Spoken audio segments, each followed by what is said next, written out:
آثار غیبت چیه؟ عذاب سخت در انتظار غیبت کننده. عذاب سخت در شب میراج امام حضرت رسول گرامی اسلام درو موره که ملائکه کدی حضرت جبرائیل در یک جای میرسه که مردم درو کسته چنبل میکشه خودخورا ناخونای کلان کلان درو خودخورا بیل آقا میشه آقا یک لحظه بیل درو خودخور چنبل میکشه درو خودخور پارا پارا مونه مگه یا حضرت جبرائیل ای کیه بس مگه این فردهایی هسته انسانهایی هستن که عیوب مردم را به عنوان غیبت در سیمنه جای میرسندن سیمنه جای عذابهای سخت در عالم برزخ منتظر انسان ها هسته و انس بن مالک این روایت از رسول خدا نقل مونه. یک دو که عذاب سخت منتظر از این شخص است او عذاب قبر است. قبر سه عذاب داره، سه تقسیم میشه. یک سوم شی مال افراد های هسته که غیبت مونه، مال افراد های هسته که غیبت مونه. هر کدام ما در غیبت مبتلا هستیم، هر کدام ما بلا استثناء. این یک که عذاب سخت در منتظرش هسته.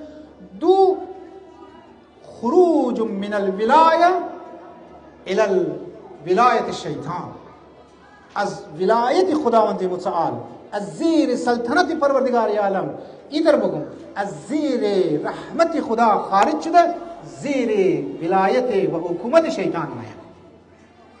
دیگه بعض اوقات بعضی شما میگین او وای فلان نفر چطور گمراه شد، او میدره یواش یواش ولا تتبع خطوات الشیطان. من روایات هم ده من آیه قرآن که ولا تتبع خطوات یعنی قدم به قدم.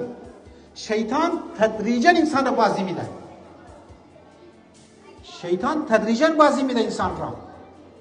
در پیشنه در ایام فاطمه عرض کردم که شیطان از یک مجتهد که در امیالیم انفارمیشن شی بسیار زیاد است، از علم نفسیات بسیار خبره. علم نفسیات که ما یک فرد را چطور بازی بدم. عمر نم که کسی بیا بر در کلب برو مثلا شراب بخوری عیاشی کو، مرد یک دیگه بازی میده آقا فلان یک دیگه. هر کدام به حساب نفسیات چی بازی میده. امزو خاطر بعضی انسان میگرنه او وای 10 سال بعد 20 سال بعد 30 سال بعد 5 سال بعد میگرنه که فلان نفر در خلاف دین شد. و چرا او علمی گناه غیبت کرده فتچیک تهمت داده فتچیک او غیبت راوی دروغ به گردن راوی اما کسته گفت کار تمام شد. زیر پرچم و ولایت شیطان انسان قرار میگیره.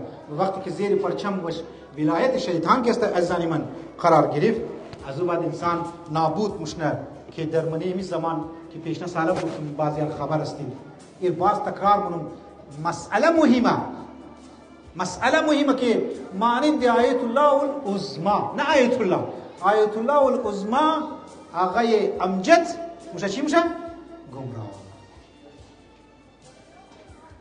70 سال عمرشی 70 سال فرانس تو تامونه اما ما سرش گرفته میشه و خلاف دین و خلاف اسلام و خلاف اصولهای دین کسا گپ بزنه. هی لیکن سعی کنیم از زنی من این مایزمو کد ماهای دیگه باید فرق کنه. همیشه دیاد چون باشن هر کسی که زنی من ازالی تصمیم بگیریم غیبت کد روی بری شما بگین دوستی در جای خوب. یک دفعه اجتماعی است اگر مسئله مهم است اونش دیگه گپ. یک دفعه که یک شخصی مسئله یک نفر دیده که او پوچکی گناه کرده در پوچکی گوگا دیده کلب رفته بازار چی کار دارید از او؟ چرا آبروی شرم بری؟ یعنی قدرت پیدا کی که در تاریکی قبر کسته روی شما مسئله نشنه.